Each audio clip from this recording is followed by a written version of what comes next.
Hi guys, this is Pintu Kumar Gupta. आज है class 12 के मैक्रो इकोनॉमिक्स का वीडियो नंबर 16 और आज के इस वीडियो में हम लोग कवर करने वाले हैं एक नए चैप्टर को जो है determination of income and employment. हम लोगों ने मनी एंड बैंकिंग चैप्टर को अच्छे तरीके से कंप्लीट कर लिया, बट हमेशा स्टूडेंट के दिमाग में एक डाउट हमेशा रहता है कि वो जो भी रेफरेंस बुक फॉलो करते हैं ना, उसमें जो चैप्टर्स होते हैं वो काफी इधर उधर होती हैं। तो समझना, सीबीएसई के अकॉर्डिंग हम लोग यूनिट 3 में है, जिसका मेन हेडिंग है determination of income and employment. ठीक है, बट हम लोग अपने रेफरेंस बुक के हिसाब से चैप्टर 7 में है। चैप्टर 7 में ये है aggregate demand and aggregate supply and related concept.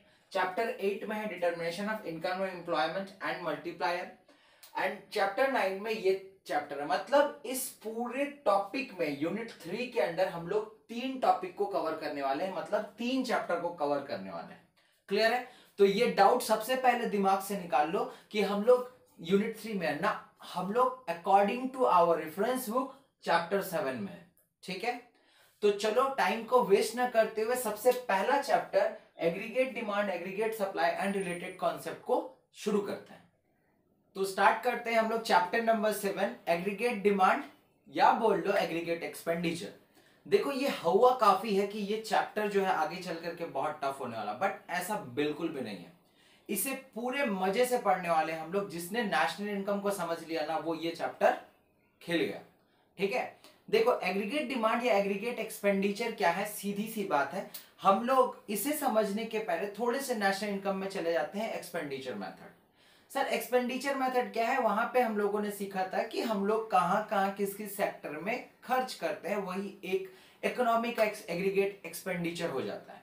ठीक है, तो हम लोग कहां कहां पे खर्च करते थे, याद करो। हमारा जो सेक्टर था वो सेक्टर था, पहले हम लोग प्राइवेट सेक्टर या फर्म जो होते थे उसमें खर्च करते थे सर।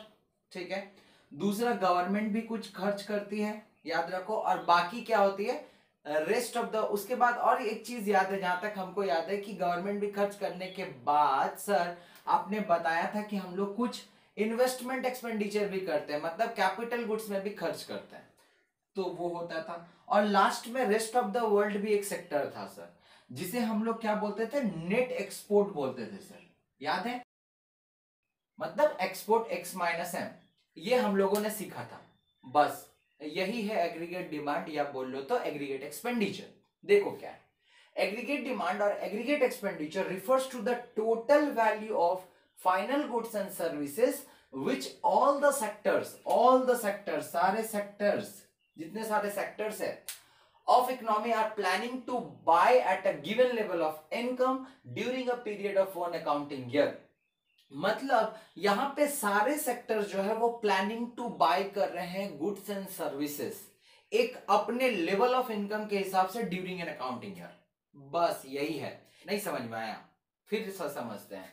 देखो, अब यहां पे प्लानिंग हो रही है। ये एग्रीगेट जो है ना, ये सिर्फ एक अजम्पशन है, ये प्लानिंग है, ये एक्चुअल नहीं है। ठीक है, तो जो होना है ये प्लानिंग की बात है। तो इसे हम लोग क्या बोलते हैं, एक और टर्म में बोलते हैं x एंटे aggregate demand.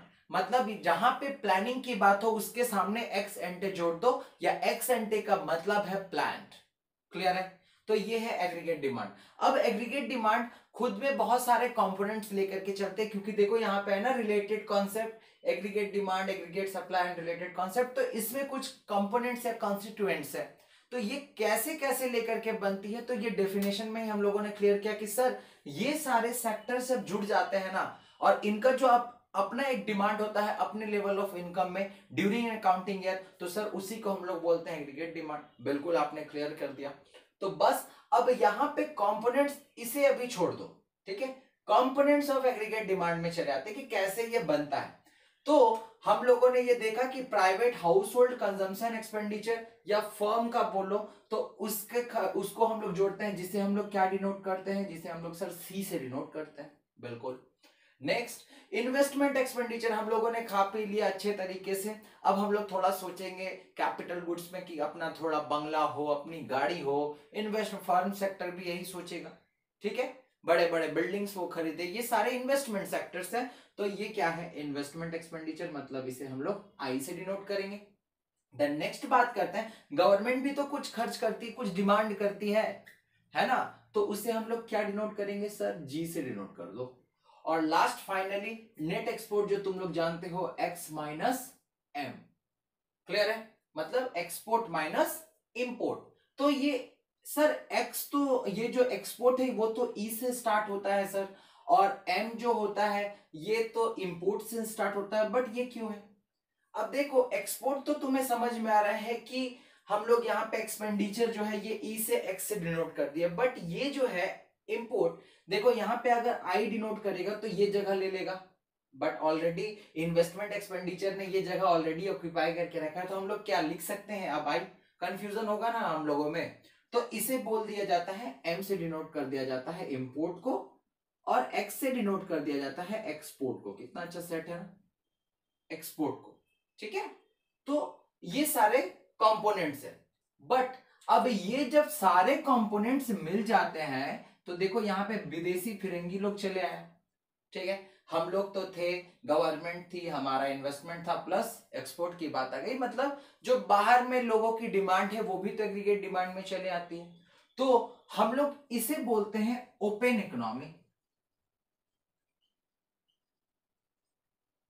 But CBSE ने हमें कुछ रिलैक्सेशन दी है, बोला कि बच्चा लोग तुम्हें ओपन इकोनॉमी में नहीं जाना है, तुम क्लोज्ड इकोनॉमी में रहो। तो क्लोज्ड इकोनॉमी में क्या क्या, क्लोज्ड इकोनॉमी में सर सबसे पहली बात ये तो हट ही जाएंगी ना, क्लोज्ड इकोनॉमी पे हम लोग बात करेंगे, यहाँ पे हम लोग जो सीखेंगे वो क्लोज्ड इकोनॉमी पे हम लोग चर्चा करने वाले हैं, क्लोज्ड इकोनॉमी।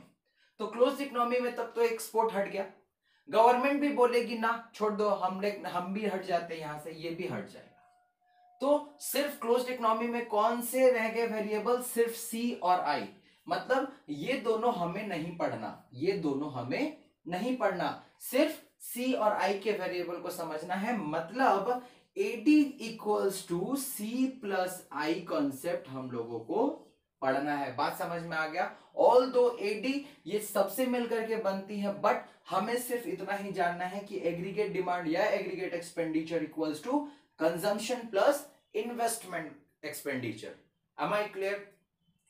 तो इस टॉपिक को और आगे डिटेल में समझते हैं, चलो एग्रीगेट डिमांड के स्लोप को समझते हैं। एग्रीगेट डिमांड को अब हम लोग शेड्यूल और डायग्राम से समझते हैं, लेकिन उससे पहले थोड़े से कंसेप्ट को क्लियर करता हूं। मेरे स्टूडेंट मेरे से पूछते हैं कि सर एग्रीगेट डिमांड और मार्केट डिमांड में क्या फर्क है? तो जमीन आसमान का फर्क है। हम लोग क्लास 11 में मार्केट डिमांड को सीखे थे, उसमें था demand of a particular goods in a market, उसे हम लोग बोलते हैं मार्केट डिमांड। बट यहां पे एग्रीगेट डिमांड क्या है? यहां पे एग्रीगेट डिमांड है demand for goods and services of an economy, उसे हम लोग बोलते हैं एग्रीगेट डिमांड, याद रखना। लेकिन क्योंकि हम लोगों को सिर्फ टू सेक्टर ऑफ इकोनॉमी की बात करना है, मतलब सिर्फ कंजम्पशन एक्सपेंडिचर की और इन्वेस्टमेंट एक्सपेंडिचर की, इसी को लेकर के हमें चलना है, तो दोनों ही अलग अलग टर्म है, एग्रीगेट डिमांड और मार्केट डिमांड, ये डाउट क्लियर कर लेना। चलो अब आ जाते हैं अपने शेड्यूल में, बट उससे भी पहले एक बिहेवियर को समझाता हूं। देखो तुम्हारा कंजम्पशन एक्सपेंडिचर किस पे डिपेंड करता है? तुम बोलोगे सर जितना कमाएंगे उसी हिसाब से ना खाएंगे, अगर 100 रुपया कमाएंगे तो 100 रुपए के अंदर से ही खाना पड़ेगा, अगर उससे ज्यादा कमाएंगे तो हम लोग सर खर्च भी बढ़ाएंगे। तो मतलब ये तुमको पता चल गया है कि तुम्हारा जो एग्रीगेट डिमांड है या एग्रीगेट एक्सपेंडिचर है किसी भी देश का, वो लेवल ऑफ इनकम के ऊपर डिपेंड करता है ड्यूरिंग एन अकाउंटिंग ईयर, ठीक है। तो उसी के हिसाब से ये शेड्यूल है और डायग्राम है, अच्छे से समझना, पूरा कॉन्सेप्ट क्लियर हो जाएगा, ठीक है। देखो मान लो अब तुम इस स्टेज में क्लास 12 में हो, कोई कोई कमाता होगा वो एक्सेप्शनल है, बट जनरली ये देखा जाता है कि इस स्टेज में हम लोग कुछ भी इनकम नहीं करते, ठीक है। तो अपने ऊपर लेकर के सोचना, एक इंसान जीरो लेवल ऑफ इनकम से स्टार्ट करता है और फिर वो कमाना स्टार्ट करता है, और कमाते रहते हुए हो सकता है बहुत बड़ा बिलियनियर मिलेनियर बन जाए, ठीक है। तो हमारा एग्रीगेट डिमांड जो है ना एक इकोनॉमी का, वो इस पे ही डिपेंड करता है, ठीक है। देखो जब तुम जीरो लेवल ऑफ इनकम, ये हमारा वाई का मतलब इनकम, ये हम लोग जानते हैं, वाई से इनकम डिनोट करते हैं, ये हमारा इनकम लेवल है, ये हमारा कंजम्पशन एक्सपेंडिचर है, ये हमारा इन्वेस्टमेंट एक्सपेंडिचर है। याद रखना इस पूरे चैप्टर में इन्वेस्टमेंट, ये जो आई जो है ना, ये आई ये कांस्टेंट होगा, इसे हम लोग चेंज नहीं कर सकते हैं, ठीक है, ये कांस्टेंट होगा, इसलिए देखो सब सेम लेकर के आए हैं। ठीक है, अब सोचना, तुम जब जीरो लेवल ऑफ इनकम में हो, बट क्या तुम ये कपड़ा पहनते हो कि नहीं पहनते? पहनते हैं सर। खाना खाते हैं ना, खाना खाते हैं, घर में रहते हैं, आराम से शानो शौकत की जिंदगी में रहते हैं, जिस भी लेवल के हो, कोई ज्यादा कोई कम, बट कुछ ना कुछ उसके कंजम्पशन एक्सपेंडिचर है कि नहीं है? तो हम लोग बोल सकते हैं कि सर जीरो लेवल में हम लोग कुछ कंजम्पशन एक्सपेंडिचर करते हैं और कुछ इन्वेस्टमेंट एक्सपेंडिचर भले पापा के पैसे की करते हैं, बट हमारे ऊपर तो खर्च होता है ना। तो ये चीजें होती है जीरो लेवल ऑफ इनकम पे। ठीक है, तो क्या बताया, अब हमारा इनकम दो चीज पे होता है, या पूरा हम लोग खा लेंगे या इन्वेस्ट कर देंगे, बट हम लोगों को पता है कि एडी का मतलब क्या होता है सर, सी और आई को जोड़ते हैं। देखो अभी हम लोगों ने सीखा, उसे जोड़ करके हमारा एग्रीगेट डिमांड या एग्रीगेट एक्सपेंडिचर बनाते हैं। तो करते हैं, जोड़ते हैं, 50-50 कितना होगा? 100। अब देखो तुम्हारा इनकम बढ़ गया, बढ़ गया सर, अच्छा है, इंडिपेंडेंट हो रहे हैं, तो तुम्हारा कंजम्पशन भी बढ़ेगा, लॉजिक की बात। ठीक है, बट आई तो सर कांस्टेंट रहेगा, ये चेंज नहीं होगा। ठीक है, तो अब तुम्हारा कितना हो जाएगा यहाँ पे एडी? 125। सर और थोड़ा सा इनकम हमारा बढ़ गया, बढ़ा दिए। अब हम लोग फुल्ली पापा के पैसे से नहीं खाएंगे, थोड़ा सा पहले लेते थे, जब से कमाना स्टार्ट किया, अब हम लोग बोलेंगे पापा अब हम इतना कमा ले रहे हैं कि अब अपना खर्चा हम चला लेंगे। ठीक है, तो 100 रुपया जब तुम कमा रहे हो तो तुम्हारा कंजम्पशन एक्सपेंडिचर कितना हो गया? 100 हो गया, बट और इन्वेस्टमेंट तो उतना का उतना है, मतलब 150 रुपए। ठीक है, फिर इस तरीके से बढ़ते हुए जाएगा, ये बढ़ते चला, ये इस तरीके से इनकम बढ़ते जा रहा है, कंजम्पशन एक्सपेंडिचर भी बढ़ेंगी, कॉमन सी बात है, और इन्वेस्टमेंट एक्सपेंडिचर तो कांस्टेंट है, तो हमारा एडी ऐसा बन गया। ये क्लियर है?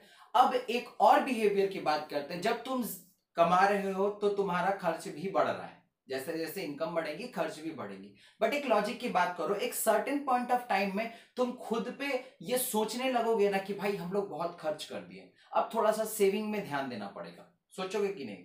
पॉइंट पता की है, सोचोगे? तो यहां पे भी वही कॉन्सेप्ट एनी टाइम लगेगा, इकोनॉमी को लेकर के भी सोचो, अपने ऊपर लेकर के सोचो हमेशा। ठीक है, तो देखो यहां पे जब हम लोग 0 कमा रहे थे तो खर्च 100 कर रहे थे, जब 50 कमाए तो खर्च 125 किए, बट यहां पे हमारा देखो सब कुछ बढ़ते हुए चला, बढ़ते हुए चला, एक पॉइंट ऑफ टाइम यहां पे देखो, यहां पे जब हम 100 कमा रहे हैं तो हमारा खर्च कितना है? 150। फिर जब 150 कमा रहे हैं तो हमारा खर्च कितना है? 175। लेकिन देखो इस पॉइंट में आकर के, यहां पॉइंट में आकर के देखो, अब तुम जितना कमा रहे हो उससे तुम खर्च कम कर रहे हो, मतलब सीधी सी बात है, एक पॉइंट में आकर के, एक क्रक्स में आकर के तुम सेविंग पे ध्यान दोगे ना। तो देखो अब यहाँ पे बाकी पोर्शन कहां चला जा रहा है, जब तुम 300 इनकम कर रहे हो तुम्हारा कंजम्पशन एक्सपेंडिचर बढ़ रहा है, बट प्रोपोर्शनेटली घटता है, खाना कम होते जाएगा, सोचोगे कि भाई अब हम थोड़ा सेविंग करने लगे, बट ऐसा मत सोचना कि खाना में कटौती होगा ना, प्रोपोर्शनेटली जब भी इनकम बढ़ता है तो प्रोपोर्शनेटली कंजम्पशन घटता है। ठीक है, तो देखो फिर यहाँ पे घटते घटते घटते घटते अब हम लोग इतना डिपेंडेंट हो गए, मतलब इंडिपेंडेंट हो गए, कि अब हम लोग सेविंग करना सीख गए सर, अब हम लोग समझदार हो गए। ठीक है, तो ये पूरा जो कॉन्सेप्ट है यही है एक एग्रीगेट डिमांड का कॉन्सेप्ट, मतलब शेड्यूल वाइज हम लोगों ने समझा। अब उसी को ही हम लोग डायग्राम में समझते हैं। हम लोग क्या जानते हैं? हम लोग जानते हैं कि sir zero level of income में हम लोग कुछ खा रहे थे। ठीक है, तो यहां पे देखो जीरो लेवल ऑफ इनकम, ये हमारा इनकम एक्सिस लाइन और ये हमारा वाई एग्रीगेट डिमांड। ठीक है, जब देखो हम लोग जीरो इनकम कर रहे थे तो हमारा जो इन्वेस्टमेंट एक्सपेंडिचर और एग्रीगेट ये जो खर्च है ये भी कुछ था, तो जीरो लेवल पे जो हम लोग खर्च कर रहे हैं इसे हम लोग बोलेंगे ऑटोनोमस कंजम्पशन, ऑटोनोमस कंजम्पशन, जिसे हम लोग सी बार से डिनोट करेंगे। ठीक है, तो देखो इस तरीके से यहां पे आई देखो, ये पॉइंट देखो आई कांस्टेंट है, यहां का गैप देखो सर 50 का गैप है, और यहां पे भी गैप देखो कितना का गैप है? 50 का गैप है ना, ये आई है बीच में, ये भी आई का गैप है। ठीक है, तो देखो आई अपने अपने जगह में कांस्टेंट है, 50-50, यहां पे भी गैप देख लो 50-50। तो इस तरीके से देखो यहां पे ये समझाने की कोशिश की गई है कि एडी कैसे बनती है सर, आई और सी जब दोनों जुड़ जाता है तब एडी का लाइन बन जाता है। ठीक है, तो ये पूरे लाइन से, इस पूरे डायग्राम से ये समझाने की कोशिश की गई है कि इनकम जैसे जैसे बढ़ता है वैसे वैसे हमारा कंजम्पशन बढ़ेगा, बट एक प्रोपोर्शनेट एक पॉइंट पे आकर के हमारा जो इनकम बढ़ेगा और कंजम्पशन घटेगा, और हम लोग किस पे ध्यान देंगे? सेविंग पे ध्यान देंगे। क्लियर है? कोई दिक्कत नहीं होना चाहिए। देख लो, सारा पॉइंट मिल जाएगा। देख लो तुम एक एग्जांपल, 150 जब हमारा इनकम था, 150 हमारा इनकम था, तो हमारा ये कंजम्पशन एक्सपेंडिचर कितना है? कंजम्पशन मतलब सी प्लस आई मिला करके देखो हमारा पार कर गया। देख लो, देखो यहाँ पे है। ठीक है, तो इस तरीके से अगर जोड़ोगे तो हमारा ये कर्व निकल के आ जाएगा। ठीक है, तो एग्रीगेट डिमांड में अब कुछ कुछ इंपॉर्टेंट पॉइंट्स है जो याद रखने की बात है। अब तुम लोग अच्छे तरीके से समझ गए हो कि ये क्या है सर। देखो, एग्रीगेट डिमांड पता चल गया, सी प्लस आई से मिलकर के बना है।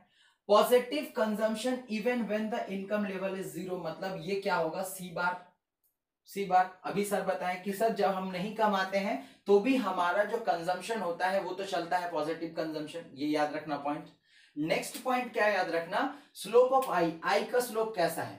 ये देखो, it I is straight line parallel to X axis. किस एक्सिस में? एक्स एक्सिस में स्ट्रेट लाइन जा रहा है, मतलब ये कांस्टेंट है। M I clear? नेक्स्ट फिर क्या है? Slope of C. सी का मतलब consumption curve. C curve slope upward because increase in Y. Y का मतलब क्या है? इनकम। ड्यू, तो उससे क्या होगा? कंजम्पशन भी इंक्रीज करेगा। ठीक है, C increases, however proportionate increase in consumption is less than income. बात समझ में आया? ये अपने लेवल में सोचो। यहां पे हम लोगों ने जो प्रूफ किया कि जब हमारा इनकम बढ़ रहा था तो हमारा कंजम्पशन भी बढ़ रहा था, लेकिन हमारी टेंडेंसी ये है कि एक सर्टेन पॉइंट ऑफ टाइम में आकर के हम लोग थोड़े सेविंग में ध्यान देते हैं। तो हम लोग यहां पे वही होता है कि जब इनकम बढ़ती है तो कंजम्पशन भी बढ़ती है, लेकिन क्या होता है? देखो ये पॉइंट बोला गया, लेकिन however proportionate increase in consumption is less than income. बात समझ में आया? यहां देख लो, यहां पे वही चीज को हमने प्रूव किया है। जब तुम ज्यादा कमा रहे हो तो कम कम कम कम इस पॉइंट में बराबर किए, उसके बाद से तुम सेविंग पे ध्यान कर लगाते गए। क्लियर है?